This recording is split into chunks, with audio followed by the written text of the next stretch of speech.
అందరికీ నమస్కారం. శ్రీమద్ భగవద్గీత ఆధ్యాత్మిక రహస్యాలు శీర్షిక ద్వారా శ్రీ త్రినాథ్ గారు ధారావాహిక ప్రసంగం చేస్తున్నారు. వారి ధారావాహిక ప్రసంగంలో ఈరోజు 140వ ప్రసంగం చేస్తున్నారు. శ్రీ త్రినాథ్ గారికి స్వాగతం.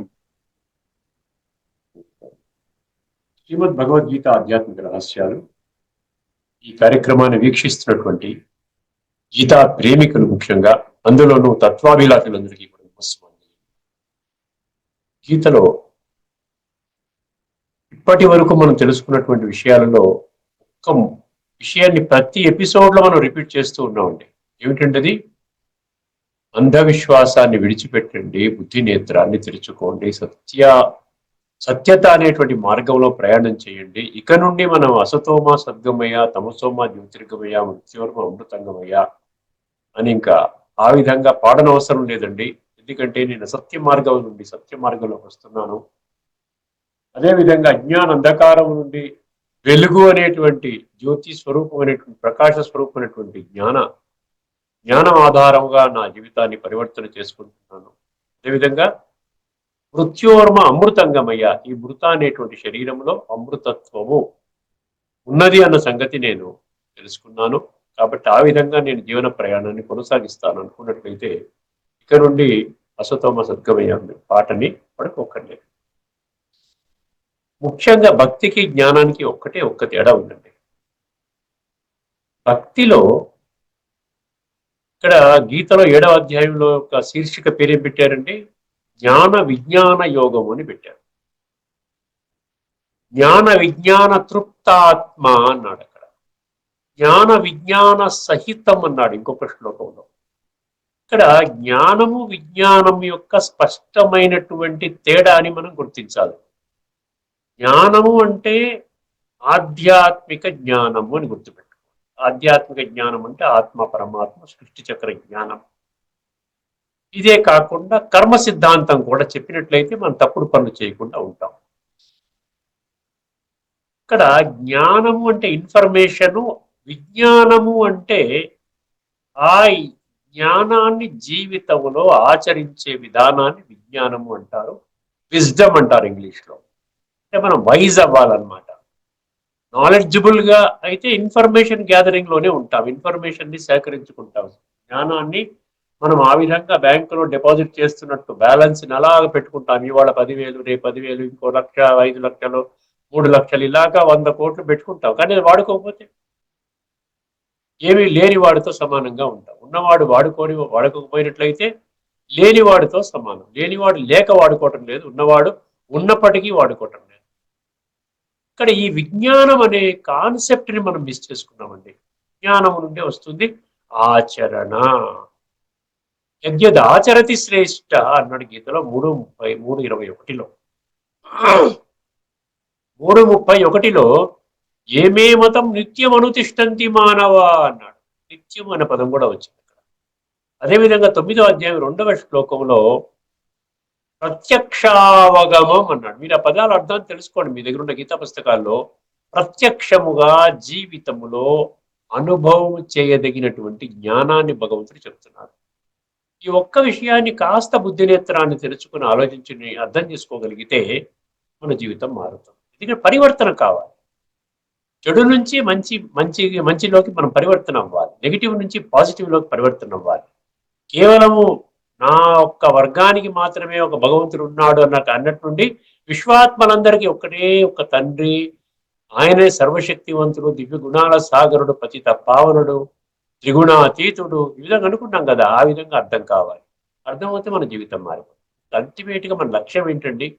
వర్తమాన జీవితం సుఖంగా, హాయిగా, సంతోషంగా, ప్రేమగా, అదేవిధంగా ఆరోగ్యంగా, మంచి సంబంధాలతో అందరితో మంచిగా మెలుగుతూ మన జీవితాన్ని సరిగ్గా పెట్టుకోవాలి. అదేవిధంగా భావి జీవితము ఖచ్చితంగా ఉంటుందండి. కాలచక్రం గురించి మళ్ళీ నేను చెప్తాను ఒక ఎపిసోడ్లో. కాలచక్రం అంటే ఈ కాలచక్రం తిరుగుతూనే ఉంటుంది, ఆగదు. అందుకనే చక్రం అన్నాడు అక్కడ. ఏవం ప్రవర్తితం చక్రం అన్నాడు 3వ అధ్యాయం 16వ శ్లోకం. చక్రం అంటే అది ఆగదండి, చక్రం తిరుగుతూనే ఉంటుంది. ఇన్ఫినిట్ టైమ్స్ తిరుగుతుంది అనమాట. కాబట్టి ఆ చక్రంలో మనమే ఉంటాం. సాధారణ ఆత్మనే శరీరాన్ని తీసుకుని ఆ చక్రంలో వస్తారు. అంటే పర్మనెంట్ గా ముక్తి అనేది, జన్మరాహిత్యం అనేది లేదండి భగవద్గీత ప్రకారం. అంటే భగవంతుని మహావాక్యాల పట్ల మనకి పరిపూర్ణమైన విశ్వాసం ఉన్నట్లయితే భగవంతుడు ఏమంటున్నాడు, శాశ్వతమైనటువంటి జన్మరాహిత్యం అనేది ఉండదు. కాకపోతే సత్యత్రేతాయుగాల్లో మీకు రావడానికి ఆ సంస్కారాలు మ్యాచ్ కానప్పుడు ఏమవుతుందండి, మీరు ఆ 2 యుగాలు అరకల్పము మీరు జన్మరాహిత్యంగా మీరు భావించవచ్చు, ముక్తావస్థలో ఉండొచ్చు, పరంధామంలో మీరు ఆ విధంగా ఉంటారు. కానీ ఒక్క విషయాన్ని మీరు గుర్తుపెట్టుకోవాల్సిన విషయం ఏంటంటే, శరీరము ఆత్మ లేకుండా ఉన్నట్లయితే దాన్ని ఏమంటారు, శవము అంటారు. అర్థమైందండి. ఏ విధముగా అయితే ఆత్మ లేకుండా ఉన్న శరీరాన్ని శవము అంటారో, అదే విధముగా శరీరము లేకుండా ఉన్న ఆత్మ కూడా మనం ఎటువంటి అనుభూతి చెయ్యలేమండి. అది కూడా జడం కింద లెక్క. కేవలం ఆత్మ అనుభవం చేయలేదు, అనుభూతి చేయలేదు, ఆత్మను అనుభూతి చేయలేదు, ఇంకా ఏమి చేయలేదు. ఎందుకంటే ఆత్మ శరీరం ఉన్నప్పుడే, అంటే జడ చైతన్యం యొక్క ఈ జడము చైతన్యం యొక్క కాంబినేషన్ లో ఉన్నప్పుడే మనం మనం సుఖము కానీ దుఃఖము కానీ అనుభవం చేస్తాం. ఈ విషయం గుర్తుపెట్టుకోండి. అందుకని జన్మరాహిత్యాన్ని కోరుకోవడం కూడా కరెక్ట్ కాదు. ఎందుకంటే దానివల్ల ఉపయోగం ఏంటి, ఏమి ఉపయోగం లేదు. ఎందుకంటే మీ ఉనికి కూడా తెలియదు. నేను జన్మరాహిత్యంలో ఉన్నాను, అద్భుతంగా ఉన్నాను, శాంతిగా ఉన్నాను అని అనుకోగలుగుతారు? అనుకోలేరు. మీరు ఉన్నారా లేరా అని కూడా తెలియదు. అందుకని జన్మరాహిత్యాన్ని కాదు మనం కోరుకోవాల్సింది, శ్రేష్టమైన జన్మ, దివ్య గుణాలతో కూడిన జన్మ, దివ్య శక్తులతో కూడిన జన్మ, పరమాత్మ పరమాత్మ తోడు పెట్టుకొని వారి మార్గంలో నడిచేటువంటి జన్మ ఉత్కృష్టమైనటువంటి జన్మ. ఇది సంగమ యుగములో జన్మ అన్నమాట. ఇప్పుడు కలియుగం యొక్క అంతిమ సమయము, సృష్టి యొక్క ఆరంభ సమయంలో జన్మ అత్యంత శ్రేష్టం. దీన్ని డైమండ్ జన్మ అనొచ్చండి, వజ్ర సమానమైనటువంటి జన్మ. ఇక్కడ ఈ ఒక్క జన్మలోనే పరమాత్మ యొక్క అధ్యక్షతన మనం ఏం చేస్తామండి, మనలో ఉన్నటువంటి లోటుపాట్లు దిద్దుకుంటాము. ఆత్మలో జన్మ జన్మలుగా చేసినటువంటి నీచ నికృష్ట భ్రష్ట దుష్ట పాప కర్మల ఆధారంగా పేరుకుపోయినటువంటి తామసిక సంస్కారాలను సాత్వికంగా పరివర్తన చేసుకుంటాం. ఈ యొక్క విషయాన్ని దృష్టిలో పెట్టుకుందామండి. మనము ఈ భగవంతుడు ఒక్కడే త్రిగుణాతీతుడు అన్న సబ్జెక్టుని మనం ముగించుకుందామండి. మరి కొత్త అంశంతో మళ్ళీ మనం ప్రారంభించుకుందాం ఈ అంశంలో. ఎందుకంటే ముఖ్యంగా మనం ఏం తెలుసుకున్నాం, త్రిగుణాతీత అనే సబ్జెక్టులో ఏం తెలుసుకున్నామండి, ఏం తెలుసుకున్నాం? ఒక్క భగవంతుడే త్రిగుణాతీతుడు, దేహధారులు త్రిగుణాతీతులు కాదు. అర్థమైందండి. అందుకనే అది ప్రూవ్ చేయడం కోసమే 33 కోట్ల దేవీ దేవతలు ఉన్నారు అన్నటువంటి శాస్త్రాల్లో చెప్పినటువంటి విషయాన్నే మనం కొంచెం స్పష్టంగా అర్థం చేసుకున్నాం. వారు కూడా ఎల్లప్పుడూ ఒకే స్థితిలో ఉండరు. దేహధారులు ఒకే స్థితిలో ఎల్లప్పుడూ ఉండరు. సత్యయుగములో వాళ్ళు దేవీ దేవతలు, మళ్ళీ త్రేతాలో కూడా కొంచెం తక్కువ అయినా కూడా అక్కడ కూడా ఆ యొక్క డెసిగ్నేషన్ ఉంటుంది. తర్వాత ద్వాపర యుగంలో మనుష్యులు, కలియుగంలో రాక్షసులు, అసురులు అన్నాడు అందుకని గీతలు. ఈ విధంగా పరివర్తన, సత్వం రజో తమో, సాత్విక రాజసిక తామసిక, ఇవన్నీ తిరుగులేని తిరస్కరించలేని సత్యాలండి. 574 శ్లోకాల్లో మీరు భగవంతుడు పలికినటువంటి మాటలన్నీ కూడా పరిపూర్ణమైనటువంటి సత్యముతో కూడుకున్నది, తర్కముతో కూడుకున్నది, ఇంగిత జ్ఞానంతో కూడుకున్నది. ఈ మూడు కానీ విస్మరించినట్లయితే ఏమన్నాడు, ఎత్తు కృష్ణవది ఏకస్మిన్ కార్యే సక్తం అహైతుకం అతత్వార్థం అల్పం చ తామసముదాహృతం 18:22 గుర్తు. సో ముందుగా మొదటి అంశముగానే మీకు మనము ఇదివరకే వేదాల గురించి చర్చించుకున్నాం. వేదాలు ఇప్పుడు వర్తమాన సమయంలో వేదాలు, వేద మంత్రాలు, వేద అధ్యయనము, ఏమండి వేద పఠన, అన్నిటికీ కూడా గీత కంటే కూడా ఉన్నతమైనటువంటి స్థితిలో మనుషులు అర్థం చేసుకున్నారు. తప్పేం లేదండి. ఎందుకంటే అజ్ఞానంలో ఉన్నంత వరకు ఏది మనకు అర్థమవుతే అదే అర్థం చేసుకుంటాం. ఏది మనకి చెప్తే, ఏది మన పుస్తకాల్లో రాయబడ్డదో, ఏది మన శాస్త్రకారులు లేక విశిష్ట ప్రవచనకర్తలు ఏదైతే చెప్తే అదే ఓకే అంటాం కదా. మనకు తెలియదు కదా, మనకు అసలు నాలెడ్జ్ లేదు కదా. ఇక్కడ భగవంతుడు మనకి ఏం చెప్పాడు, ఇదివరకు కూడా 2వ అధ్యాయంలోని 45వ శ్లోకంలో త్రైగుణ్య విషయా వేద నిస్త్రైగుణ్యో భవార్జున అన్నాడు. వేదాలు భౌతికతని మాత్రమే నీకు బోధిస్తాయి. త్రైగుణ్య విషయ వేద, త్రైగుణ్య అంటే త్రిగుణాలు, సత్తో రజో తమో ఆ ఉన్నటువంటి స్థితిలో ఆ యొక్క భౌతికతని తీసుకుని వచ్చి దాంట్లో మీకు హైయెస్ట్ స్థితికి తీసుకుని వెళ్ళడానికి ప్రయత్నం చేస్తాయి. అంతేకాని త్రిగుణాతీత స్థితికి తీసుకొని వెళ్ళలేవు. ఎందుకంటే ఇప్పుడు మనము వేదాల గురించి ఏదైతే అర్థం చేసుకున్నామో, ఏం చెప్తాం చెప్పండి? వేదాల గురించి మనం ఏం చెప్తాము? మూడు విషయాలు, మూడు మూడు పదాలు మనకి స్మృతికి వస్తాయి. వేదాల గురించి ఎప్పుడు చెప్పినా అపౌరుషేయం అంటారు.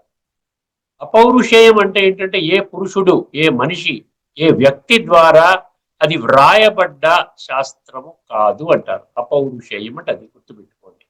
తర్వాత ఏమంటారు? శృతి అంటారు. శృతి అంటే ఋషులు మునులు ఆ విధంగా వాళ్ళ ధ్యానములో, చాలా డీప్ ధ్యానములో ఆ వేద మంత్రాల ఉచ్చారణ వాళ్ళు విన్నారు. శృతి అంటే వినడం కదా, శ్రవణ, వినేవాళ్ళు రాశారు. అందుకనే దాన్ని శృతి అంటారు. తర్వాత ఇంకొక పదం ఏమి వింటామంటే మనము స్మృతి అని వింటాం. స్మృతి అంటే ఏంటి? అది మన మనసు ద్వారా మనము దానిని ఏం చేయాలి? స్మరణ చేసేటువంటిది అని అర్థం అనమాట. అందుకనే ఆ విధంగా వేదాలు విశిష్టంగా ప్రఖ్యాతి చెందాయి. వేద మంత్రాలని, యజ్ఞాలు, యాగాలు నిర్వహించేటువంటి అప్పుడు వేద పండితుల ద్వారా ఇవన్నీ చేస్తాం, తప్పలేదండి. ఎవరికి ఎంతవరకు అవగాహన ఉంటే అంతవరకు వాళ్ళు అర్థం చేసుకున్నారు. గుర్తుపెట్టుకోండి. ఇక్కడ ఒక్క విషయం మనం గుర్తుపెట్టుకోవాల్సిన విషయం ఏంటంటే, భగవద్గీతని సర్వశాస్త్రమై శిరోమణి అన్నారు కదా. భగవద్గీతకి మాత్రమే ఆ ఒక్క గౌరవం దక్కింది. భగవద్గీత శాస్త్రమును దానినే జయంతిగా జరుపుకుంటారు. భగవద్గీత ఎన్నో విశిష్టతలు ఉన్నాయి. ఎంతో మంది ఐన్స్టీన్ లాంటి వాళ్ళు తెలుసుకున్నారు. సునీత విలియమ్స్ ఉన్న 9 నెలలు స్పేస్లో ఉండిపోయింది, ఆమె కూడా భగవద్గీతను పట్టుకెళ్ళిందని చెప్పేసి ఆమె కూడా భగవద్గీత. ఎంతో మంది విశిష్ట వ్యక్తులు, ఓపెన్ హ్యామర్ అని చెప్పి ఆయన అటం బాంబ్ పెట్టాడు, హీరోషిమా నాగసీమ, ఆయనకు భగవద్గీత. కొన్ని పార్లమెంట్లో భగవద్గీత ఆధారంగా వాళ్ళు ప్రమాణ స్వీకారం చేస్తున్నారు. కొన్ని దేశాల్లో, ఏదో నార్వేనో హాలండ్ మనకు తెలియదు, ఏదో కొన్ని దేశాల్లో వాళ్ళ పిల్లలకి భగవద్గీత శ్లోకాలు నేర్పిస్తున్నారు. ఇవన్నీ వింటున్నాం. విశ్వవ్యాప్తంగా ప్రసిద్ధి చెందినటువంటి గ్రంథం భగవద్గీత. ఎందుకంటే భగవాన్ వాచ్ అనేది అందులో ఉంది, ఇంకెక్కడ కూడా లేదు. అయినప్పటికీ కూడా వేదాలే గొప్పవి అని మనం అనుకుంటున్నాం, తప్పేం లేదండి, అంతవరకు మనం అర్థం చేసుకున్నాం. కానీ ఇక్కడ దగ్గర దగ్గర 17 శ్లోకాలు ఉన్నాయండి భగవద్గీతలో. వేదాలకి రిఫరెన్స్ ఇస్తూ 17 శ్లోకాలు. మీకు ప్రతిరోజు ప్రతి ఎపిసోడ్లో కూడా నేను ఒకటో రెండో శ్లోకాలు మీ ముందుకు తీసుకొని వస్తే అది కూడా క్లియర్ అవుతుంది. అంటే ఒక్కొక్క సబ్జెక్ట్, ఒక్కొక్క అంశాన్ని మనం క్లియర్ చేసుకుంటూ రావాలి. అప్పుడేమవుతుంది? స్పష్టత వస్తుంది. ఇన్ని యాంగిల్స్లో ఇంత అద్భుతంగా క్లారిటీ ఇచ్చినటువంటి భగవద్గీత గొప్పదా, లేకపోతే ఇతర శాస్త్రాలు తల్లి గొప్పదా, బిడ్డలు గొప్పదా అన్నది అర్థం చేసుకోవాలి. తల్లి గొప్పవారా, లేకపోతే తల్లి నుండి వచ్చినటువంటి బిడ్డలు గొప్పవారా అంటే తల్లే గొప్పవారన్న సంగతి మనకు అర్థమవుతుంది. ఆ విషయాన్ని దృష్టిలో పెట్టుకొని మరొక శ్లోకాన్ని మీకు గీత గురించి, ఇక్కడ అపౌరుషేయం, శృతి, స్మృతి ఈ విషయాల మీద కూడా మీకు క్లారిటీ వస్తుంది. ఒకసారి ఈ శ్లోకాన్ని వినండి. 15వ శ్లోకం, 15 అర్థమైందండి. ముందుగా శ్లోకాన్ని వినండి, నేను అర్థం చేయిస్తాను. సర్వస్య చాహం హృది సన్నివిష్టో మత్తః స్మృతిర్జ్ఞాన అపోహనం చ వేదైశ్చ సర్వైరహమేవ వేద్యో వేదాంతకృత్ వేదవిత్ ఏవ చ అహం. వేదవిదేవ చ అహం అంటుంది. వేదవిత్ ఏవ అహం, ఏవ చ అహం. ఇప్పుడు ఒక్కసారి ఈ పద విచ్ఛేదన చేస్తే మీకు చాలా స్పష్టమవుతుంది.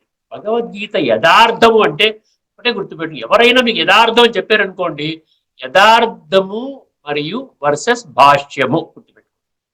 యథార్థం అంటే ఆ యొక్క పద విచ్ఛేదన చేసి ఒక్కొక్క పదం మనకి ఏం అర్థం చేయిస్తుంది, ఆ దాని ఆధారంగా మనము తాత్పర్యాన్ని తయారు చేసుకుంటే అది యథార్థం అండి.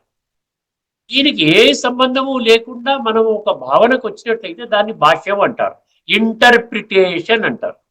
ఇప్పుడు వర్తమానంలో మనకు అందుబాటులో ఉన్న పుస్తకాలన్నీ కూడా యథార్థం కాకుండా భాష్యం ఆధారంగానే, అంటే ఇంటర్ప్రిటేషన్ ఆధారంగానే వ్రాయబడ్డాయి. ఆ విధంగా ఎందువల్ల ఇంటర్ప్రిటేషన్ అనే పదం ఎందుకు వచ్చింది? ఎందుకంటే ఇది నాకు చెప్పబడలేదు, నాకు సంబంధం లేదు. కురుక్షేత్రంలో యుద్ధరంగంలో అర్జునుడికి మాత్రమే పరమాత్మ శ్రీకృష్ణుడి స్వరూపంలో వచ్చి బోధించినటువంటి జ్ఞానము. ఇప్పుడు మన ఇంటర్ప్రిటేషన్ అంటే అర్థం ఏమిటి? ఇది నా గురించి ఎలాగ ఇంటర్ప్రిట్ చేసుకోవాలి, నా జీవితాన్ని ఇండైరెక్ట్ అండర్స్టాండింగ్ అన్నమాట ఇది. అర్థమైంది. ఆ విధంగా అర్థం చేసుకున్నాం. వాస్తవం అంటే ఏంటి? వాస్తవం, యథార్థము, సత్యం అంటే ఏంటి? డైరెక్ట్ గా నీవే అర్జునుడివి, నీకే చెప్పడం జరిగింది. ఈ కోణంలో మనం ఇప్పటిదాకా ఇన్ని 130, 140 ఎపిసోడ్స్, 140 ఎపిసోడ్ అంటే మీరు ఒక్కొక్క ఎపిసోడ్ ఒక అరగంట పెట్టుకుంటే ఒక 70 గంటల పాటు చర్చించుకున్నాం మనం భగవద్గీత. ఎక్కడైనా ఏదైనా పొరపాటు లేకపోతే ఇది ఈ విధంగా లేని విషయాన్ని చెప్తున్నాను అని మీకు అనిపిస్తే దయచేసి మీరు కామెంట్స్లో పెట్టండి. ఎందుకంటే ఇది హైలీ ట్రాన్స్పరెంట్ సబ్జెక్ట్ మనం డిస్కస్ చేస్తున్నది. ఎక్కడ ఏమీ లేదు. నేను వెంటనే రెస్పాన్స్ ఇస్తాను. మీరు కామెంట్ పెట్టారనుకోండి, నేను వెంటనే తదుపరి ఎపిసోడ్లో రెస్పాన్స్ ఇస్తాను. అది కూడా భగవాన్ ఉవాచ ద్వారా రెస్పాన్స్ ఇస్తాను. నేను బ్రహ్మకుమారి ఉవాచ, శ్రీనాథ్ ఉవాచ కాదు. భగవంతుడు చెప్పిన మాటల ఆధారంగానే మీకు పుస్తకంలోంచి ఆ శ్లోకం తీసి మీకు ఆన్సర్ ఇస్తాను. ఇంత ట్రాన్స్పరెంట్ గా మనం డీల్ చేస్తాం సబ్జెక్ట్. సర్వస్య చాహం హృది సన్నివిష్టో అన్నాడు. సర్వస్య చాహం, సర్వస్య హృది అన్నాడు. హృదయాలు అంటే సర్వుల హృదయాలలో నేను ఉంటాను. ఏమండి? I reside in the heart of all, in the hearts of all living beings. అంటే హ్యూమన్ బీయింగ్స్. లివింగ్ బీయింగ్స్ అంటే ముఖ్యంగా ఇది మధ్యలో క్రిమి కీటకాదులు, పక్షులు, ఈ జంతువుల్ని కలపకండి. అక్కడ ఎక్కడైనా మీరు ప్రాణులు అంటే మనుషులను తీసుకోండి. మనుషులు బాగుంటే అన్నీ బాగుంటాయి. ముందు బుద్ధి ఉన్న మనిషిని బాగు చేయాలి, భగవంతుడి లక్ష్యం. బుద్ధి లేని పశువుల్ని బాగు చేస్తే పశువులు బాగోతే మనుషులు బాగవరండి. మనుషులు బాగోతే పశువులు బాగోతాయి. మనుషులు బాగోతే ప్రకృతి బాగుంటుంది, చెట్లు నరకడం ఉండదు. ఏమండి? ఇప్పుడు అన్ని కాలుష్యం అంటారు కదా, వాతావరణ కాలుష్యం అన్ని రావండి. ముందు మనుషులు బాగుపడాలి. ఇది గుర్తుపెట్టుకోండి. మనుషులకే చెప్పాడు భగవద్గీత, మనుషులకే చెప్పాడు. అర్థమైంది? మిగతా ప్రాణుల సంగతి మనకు అవసరం లేదు. ముందు మనం బాగుపడాలి. సర్వస్య చాహం హృది సన్నివిష్టో అన్నాడు. అంటే సర్వుల హృదయాల్లో ఉంటానంటే అర్థం ఏంటి?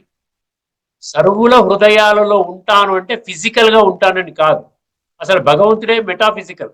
ఆయన ఫిజికల్ కాదు. ఆయనకి శరీరమే లేదు. ఉండి ఏం చేస్తాడు? ఫిజికల్ గా ఉండడు. అర్థమైందండి?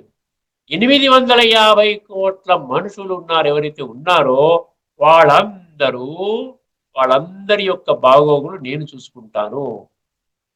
కోరుకున్నట్లయితే. మనం కోరుకుంటే చూసుకుంటాడా, వద్దంటే చూసుకుంటాడా? తండ్రి బిడ్డలు ఉన్నారండి, గెట్అవుట్ అని అన్నాడు అనుకోండి ఫాదర్ని ఓల్డ్ ఏజ్ హోమ్లో అడ్మిట్ చేస్తున్నారు తీక్షణంగాను. ఎక్కడో మొన్న ఏదో వీడియో చూశాను. ఆ తల్లిని ఆ కొడుకు కోడలు కలిసి కొడుతున్నారు. ఆ వీడియోని సర్క్యులేట్ చేయండి అని చెప్పారు. మనం ఏం సర్క్యులేట్ చేస్తాం? కొడుకు కోడలు కట్టి పిచ్చిగా కొడుతున్నారు తల్లిని. అంటే ఇప్పుడు కలియుగం అంతిమం అంటే ఇలాంటివన్నీ కనబడతాయి. ఇంతకంటే గంభీరంగా ఉంటాయి. ఇంకా అంతిమ దగ్గరికి వస్తున్న కొద్దీ ఇంకా భయంకరమైన సీన్స్ చూస్తారు. డౌటే అక్కర్లే. మరి ప్రిపేర్ అవ్వాలంటే మీరు చక్కగా బుద్ధినేత్రాన్ని తెలుసుకొని ఆత్మ చింతన, ఆత్మ శక్తిశాలిగా చేసుకోవాలన్నమాట. నేను హృదయాలలో ఉంటాను అంటే ఏంటి? హృదయాలలో ఉండి ఏమి చేయకపోతే? హృదయం అంటే గుర్తుపెట్టుకోండి, పవిత్రమైనటువంటి బుద్ధి, శుద్ధ బుద్ధిని హృదయం అంటారండి ఇక్కడ ఆధ్యాత్మికంగా. ఫిజికల్ గా అయితే హృదయం, ఎందుకంటే హార్ట్ ట్రాన్స్ప్లాంట్ చేస్తున్నారు. హృదయంలో ఉన్నట్టయితే భగవంతుడు బయటకు వచ్చేస్తారనమాట. ఫిజికల్ కాదు అక్కడ. ప్రతిదాన్ని బుద్ధి నేత్రము, తర్కము, లాజిక్, సత్యము పెట్టుకుని కూర్చోండి. సర్వస్య చాహం హృది సన్నివిష్టో అంటే నేను అందరి హృదయాల్లో, అందరిలో ఉంటాను అంటే అందరి బాగోగులు చూసుకుంటాను. అందరి యొక్క పోషణ బాధ్యత నాది. అంటే ఆత్మ యొక్క పోషణ, ఫిజికల్ పోషణ కాదు. నరిష్మెంట్ ఆఫ్ ద సోల్ నా బాధ్యత. సర్వస్య చాహం హృది సన్నివిష్టో మత్త స్మృతి జ్ఞానమపోహనం. 3 వస్తాయంట. మత్త అంటే నా నుండి అంటే నేను తయారు చేసిన ఈ సృష్టి నాటకం నుండి మీకు 3 విషయాలు వస్తాయి. అర్థం చేసుకోండి. స్మృతి అంటాను చూసారా, జ్ఞాపకము. అందుకనే భగవంతుడు ఏమంటాడు చూసారా, నన్ను జ్ఞాపకం చెయ్యండి అంటాడు. మనం యోగం అనే శబ్దం అక్కర్లేదండి, జ్ఞాపకము. దాని హిందీలో యోగ అని హిందీలో అంటారు. యోగ అనకండి, యాద్ అనండి. యాద్ అంటే స్మృతి. గుర్తుపెట్టుకోండి. ఏ విధంగా మీ పిల్లలు డాడీ అని గుర్తుపెట్టుకుంటారు, 24 గంటలు గుర్తుపెట్టుకుంటారు. అదే మమ్మీ డాడీ, ఇలాగ పరస్పరం లౌకిక సంబంధాలు ఈ నిరంతరము ఉంటాయి. అదే విధంగా స్పష్టంగా ఉంటాయి. ఎందుకంటే వీరి గురించి వారికి తెలుసు, వారి గురించి వీరికి తెలుసు. అందుకని ఇక్కడ ఏమంటాడు, ఆ స్మృతి అనేది కూడా నేనే చెప్తున్నా. నైనా నువ్వు నన్ను గుర్తుపెట్టుకో, నువ్వు ఏం చేయగల స్మృతి. తర్వాత రెండవది జ్ఞానము, నా నుండే వస్తుంది స్మృతి, జ్ఞానము. తర్వాత మళ్ళీ మరపు కూడా. ఈ అపోహనం అంటే మరపు అన్నాడు, ఫర్గెట్ఫుల్నెస్ అన్నాడు. అది కూడా వస్తుంది, దేహ భ్రాంతిలోకి వెళ్ళిపోతావు, వస్తావు, మళ్ళీ నేను కరెక్ట్ చేస్తాను. మత్త స్మృతిర్జ్ఞానం అపోహనం చ. ఇక్కడ మొదటి 2 పంక్తులు చెప్పానండి, మిగతా 3వ పంక్తి 4వ పంక్తి చాలా లోతైన తత్వం అందులో బయటపెడుతున్నాడండి భగవంతుడు. అందులో డీపెస్ట్ మిస్టరీస్ ఉన్నాయి. ఇది వేదాలతో కనెక్ట్ అయి ఉన్నది, చాలా జాగ్రత్తగా వినండి.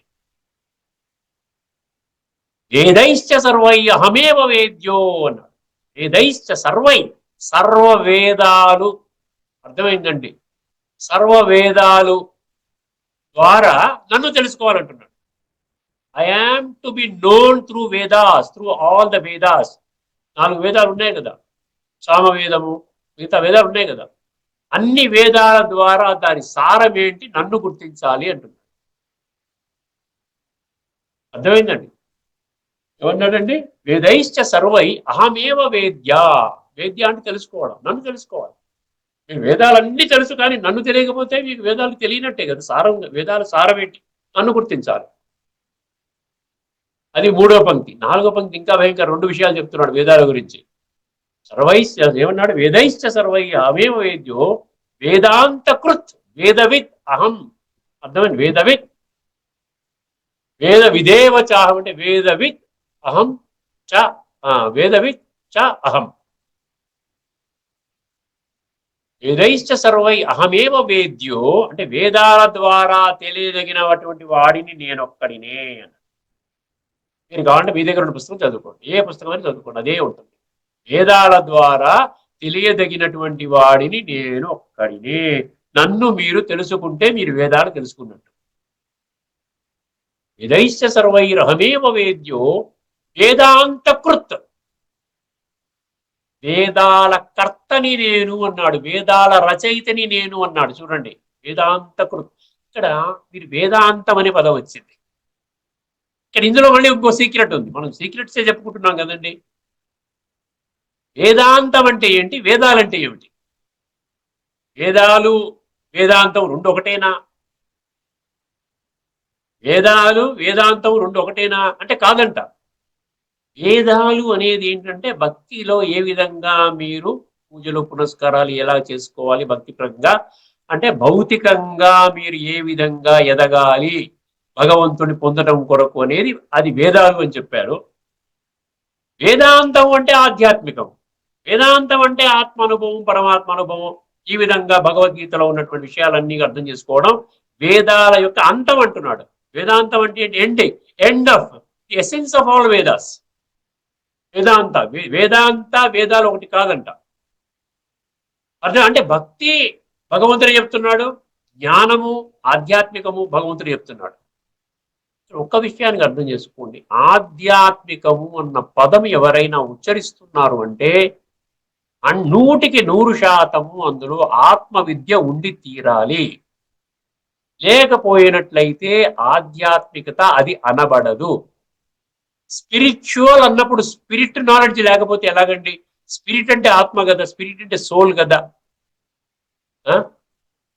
నేను స్పిరిచువల్ ఆర్గనైజేషన్కి వెళ్తున్నానండి, లేకపోతే స్పిరిచువల్ పుస్తకాన్ని చదువుకుంటున్నాను, ఆధ్యాత్మిక ఒక గ్రంథాన్ని పరిశీలిస్తున్నాను, ఆధ్యాత్మిక ఒక సంస్థకు వెళుతున్నాను, ఆధ్యాత్మిక గురువుతో మాట్లాడుతున్నాను, ఆధ్యాత్మికంగా నా వ్యవహారం ఉంటుంది అనుకున్నప్పుడు ఆత్మజ్ఞానం లేకపోతే అది ఆధ్యాత్మికం కాదు. అదొక గుర్తుపెట్టుకోండి. వేదైశ్చ సర్వైరహమేవ వేద్యో వేదాంతకృత్ వేదవిత్, వేదాలు ఎరిగినటువంటి వాడిని నేను. విత్ అంటే తెలుసుకోవడం కదా. వేదాలు ఎరిగినటువంటి వాడిని నేను, వేదాల రచయితని నేను. ఏమండి? వేదాంతకర్త, వేదాంతకర్త అన్నాడు అక్కడ. అర్థమైందండి? సో వేదాల యొక్క ఆరిజిన్ నా నుండి వచ్చింది. అదేవిధంగా వేదాల ద్వారా తెలుసుకోవాల్సిన వాడిని నేను,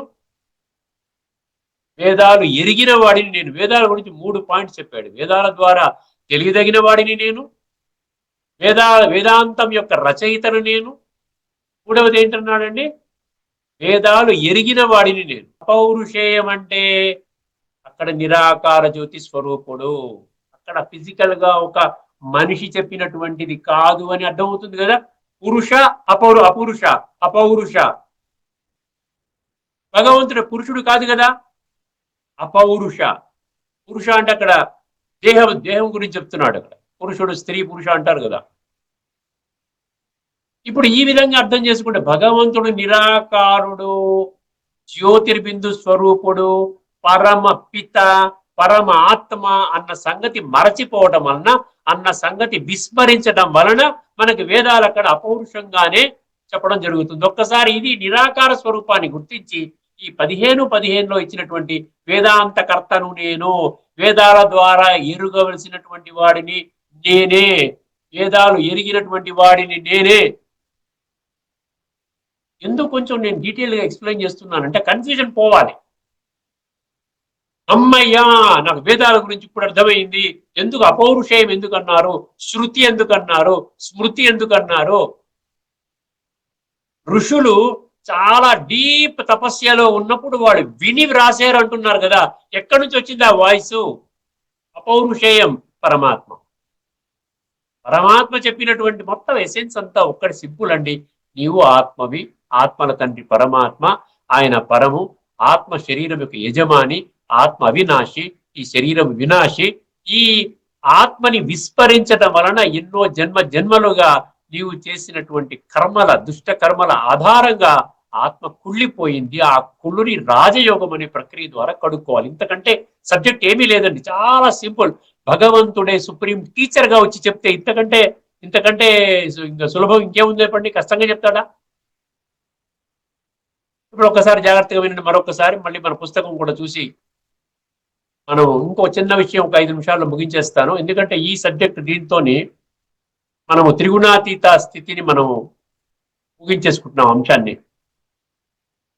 సర్వస్య చాహం బుద్ధి సన్నివిష్టో మత్తః స్మృతిర్జ్ఞానమపోహనం చ వేదైశ్చ సర్వైరహమేవ వేద్యో వేదాంత కృత్ వేద విదేవచాహం. ఒకసారి పుస్తకంలో ఏముందో చూస్తాను. 15వ అధ్యాయం 15 మీ దగ్గర ఉంటే కూడా తీసుకోండి. చూసిన వాళ్ళు, వింటున్న వాళ్ళు తపనతో వినాలండి, సీరియస్ గా వినాలి. ఏదో పన్ను పెట్టుకొని అక్కడేదో సెల్ ఫోన్ వచ్చి ఏదో మెసేజ్ వచ్చింది, ఏదో వీడియో చూడాలి అర్జెంటుగా, అది కాదు. ఇప్పుడు భగవంతుణ్ణి తెలుసుకునేటువంటి సబ్జెక్ట్ మనం తీసుకున్నాం. భగవంతుడు నిరాకారుడు అన్న సబ్జెక్ట్ లోంచి మనం ఇది వచ్చింది కదండి. భగవంతుడు ఒక్కరే ఎలాగని 8, 9 అంశాల్లో మనం డిస్కస్ చేస్తున్నాం. ఇంకా 1-2 అంశాలు ఉన్నాయి, చర్చిస్తాం. అల్టిమేట్ గా మీకు వేరే ఆప్షన్ లేదు. భగవంతుడు ఒక్కరే, భగవంతుడు నిరాకారుడని మీకు వేరే విధంగా అర్థం చేసుకోవడానికి కూడా ఛాన్స్ లేదు. ఒకవేళ మీరు తర్కము ఆధారముగా, సత్యం ఆధారముగా ఆ విధంగా మీరు ఒకవేళ ఆ మోడ్లో మీరు వచ్చినట్లయితే, అంధవిశ్వాసంలో మీరు ఏమనుకుంటే తాను పట్టుకున్న కుందేటికి 3 కాళ్ళు అంటే దాన్ని ఇంకెవరేమి ఖండించలేరు. 15వ అధ్యాయంలోని 15వ శ్లోకము అయిపోతుంది. 5 నిమిషాల్లో ముగించేస్తాను. సర్వస్య చాహం. జాగ్రత్తగా వినండి, ఇది పుస్తకం. సమస్త ప్రాణుల హృదయాలలో అంతర్యామిగా ఉన్నవాడను నేనే. ఇక్కడ ఇది భాష్యం ప్రకారంగా అక్కడ అంతర్యామిగా ఫిజికల్ గా ఉన్నట్టుగా చెప్తే అది కరెక్ట్ కాదు. అక్కడ కరెక్షన్ నేను ఇచ్చాను కదా, అర్థం చేసుకోండి. నా నుండియే స్మృతి, జ్ఞానము, అపోహనము అంటే ఇక్కడ సందేహమును తొలగించుట. ఆ విధంగా అపోహనము అంటే అక్కడ ఫర్గెట్ఫుల్నెస్ అన్నాడు ఒక పుస్తకంలో. సందేహాన్ని తొలగించుకున్నాడు అన్నాడు. సందేహాలన్నీ పోతాయి నా నుండే. లేకపోతే ఎన్ని సంశయాలు ఉన్నాయండి, ఒక్క దానికైనా మీకు సమాధానం దొరుకుతుందా చెప్పండి? ఎందుకు మనిషి తప్పు చేస్తున్నాడు, భక్తి చేస్తున్నాడు, తప్పు చేస్తున్నాడు, ఎందుకు చేస్తున్నాడు, దానికి సమాధానం ఉందా? If character is lost everything is lost అంటున్నాడు. చరిత్రను ఎందుకు పోగొట్టుకుంటున్నాడు? హెల్త్ ఈజ్ వెల్త్, ఆరోగ్యం మహాభాగ్యం అంటున్నాడు. ఆరోగ్యాన్ని ఎందుకు పోగొట్టుకుంటున్నాడు? ఏ ఒక్క ప్రశ్నకి కూడా సంతృప్తికరమైన మరియు సర్వులకు ఆమోదయోగ్యమైన సమాధానం దొరకదండి. అందుకనే ఇక్కడ ఏమంటున్నాడు? నేనే తొలగించుట కలుగుతున్నవి వేదముల ద్వారా తెలుసుకొనదగిన వాడను నేనే, వేదాంతకర్తను నేనే, వేదజ్ఞుడను కూడా నేనే. అర్థమైందండి? ఇప్పుడు 10వ అధ్యాయంలో 2వ శ్లోకం. ఎందుకంటే మనం ఈ టాపిక్ మనం ముగిస్తున్నాం కదా. మనం ఏమనుకుంటున్నాం? ఇప్పటిదాకా మనం దేవతల పూజ చేసుకుంటూ దేవతలే భగవంతుడు అనుకుంటున్నాం. అది దేవతలు వేరు, భగవంతుడు వేరు అన్న సంగతి మనము స్పష్టంగా అర్థం చేసుకున్న చాలా శ్లోకాలను మనం చర్చించుకున్నాం. ఇక్కడ 10వ అధ్యాయం 2వ శ్లోకం ఇదివరకే మనం చర్చించుకున్నాం కాబట్టి ఒకటే ఒక పాయింట్ నేను తీసుకొస్తాను. ముందుగా ఆ శ్లోకాన్ని వినండి. న మే విదుః సురగణాః ప్రభవం న మహర్షయః అహమాదిర్హి దేవానాం మహర్షీణాం చ సర్వశః. దేవతలు ముందొచ్చారా నేను ముందొచ్చానంటే నేను అహం ఆదిర్హి దేవానాం అన్నాడు. దేవతల కంటేను ఈ ఋషులు మునులు మహర్షులు పీఠాధిపతులు సంతులు జగద్గురువులు మహామండలేశ్వరులు వీళ్ళందరూ నా తర్వాత వచ్చారు, నేను ముందొచ్చాను. నేనే మనుషులని దేవతలుగా తీర్చిదిద్దాను. 33 కోట్ల మంది మనుషులని ఇప్పుడు తీర్చిదిద్దే ప్రక్రియలో ఉన్నాను. ఇది పరమాత్మతో సంగమించే ఈ సంగమ యుగంలో ఈ శ్రేష్టమైనటువంటి ఆఖరి జన్మలో ఉన్నాను. ఇప్పుడు ఒక్క పాయింట్ ఎందుకు క్లారిటీ ఇస్తున్నాడంటే త్రిగుణాతీత స్థితికి నేనొక్కడినే తీసుకురాగలుగుతాను, కానీ దేవతల ద్వారా మీరు త్రిగుణాతీత స్థితికి రాలేరు అంటున్నాడు. ఎందుకంటే దేవతలు సత్యత్రేతాయుగాల్లో ఉండేటువంటి దేవతలకి నా యొక్క పరిచయము లేదు. నమే విదుహు, నా మే అంటే నా యొక్క, విదుహు ముందు నా పెట్టండి, నా విదుహు, నా గురించి తెలియదు కదా. నా గురించి తెలియనప్పుడు వాళ్ళు ఈ మిమ్మల్ని త్రిగుణాతీత స్థితికి ఎలా తీసుకుని వస్తారు? ఈ యొక్క జన్మ జన్మలుగా చేసినటువంటి ఈ యొక్క కుచిత సంస్కారాలని తమో ప్రధాన సంస్కారాలని ఏ విధంగా సాత్వికంగా చేస్తారు? నిజంగా చేసేటువంటి ఇప్పటికే ప్రపంచంలో మనుషులందరూ కూడా సాత్వికంగా అయిపోవాలి కదా, ప్రపంచం దిగజారకూడదు కదా, రోజు రోజుకి ఎందుకు ఉండిపోతోంది? అర్థమైందండి. సో దేవతలకి భగవంతుడి యొక్క పరిచయం లేదు కాబట్టి వాళ్ళు సత్యత్రేతాయుగాల శ్రేష్టమైన జన్మను పొందుతున్నారు. ఇప్పుడు చేసిన పురుషార్థానికి ఫలముగా వాళ్ళు ఆ ప్రారంధాన్ని అనుభవం చేస్తున్నారు. అక్కడ భగవంతుడు లేడు, అక్కడ ఎటువంటి పూజలు పునస్కారాలు యజ్ఞాలు యాగాలు జపాలు భక్తి ఏమి ఉండదు. అర్థమైందండి. దేవతల ద్వారా మీకు ఎటువంటి జ్ఞానము మీకు అందదు. వాళ్ళు ఏదైతే మీరు కోరుకున్నటువంటి లౌకిక భౌతిక కోరికల్ని తీర్చే శక్తి వాళ్ళలో ఉంది.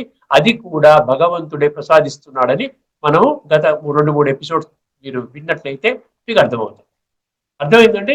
సో దేవతలు వేరు, పరమాత్మ వేరు. కేవలం పరమాత్మ సాంగత్యముతోనే మనుషులు ప్రకృతి అతీతంగా అంటే త్రిగుణాలకు అతీతంగా వారు వచ్చి ఆ విధంగా భగవంతుడి యొక్క గుణాలు శక్తులని తమలో ఆ విధంగా అకలింపు చేసుకుని దివ్య జన్మలు రాబోయేటువంటి సత్యత్రేతాయుగాల్లో తీసుకుంటారు. ఇక్కడితో మన చర్చను ముగిద్దామండి. తదుపరి ఎపిసోడ్ లో మరొక అంశం తీసుకోబోతున్నామండి. ఆ అంశం పేరు ఏంటంటే ఒక్క భగవంతుడే జనన మరణ రహితుడు. ఈ విధంగా ఉన్నటువంటి జనన రహితుడు, మరణ రహితుడు. గీతలో ఏం చెప్పాడు? 2వ అధ్యాయం 22వ శ్లోకంలో పుట్టినవాడు మరణిస్తాడు, జాతస్య హి ధ్రువో మృత్యువు. సో నాకు పుట్టుగా లేదు, నాకు గిట్టుగా లేదు. ఈ విషయాన్ని స్పష్టం చేసే కొన్ని శ్లోకాలు మేము ముందు చూబోతున్నానండి.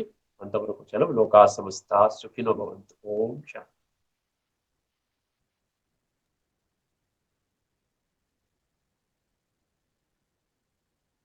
శ్రీమద్ భగవద్గీత ఆధ్యాత్మిక రహస్యాలు శీర్షిక ద్వారా శ్రీ త్రినాథ్ గారు త్రిగుణాతీత తత్వాన్ని, ఆ తత్వంలోని కొన్ని తాత్విక అంశాలను తర్కించారు. వారికి ధన్యవాదాలు.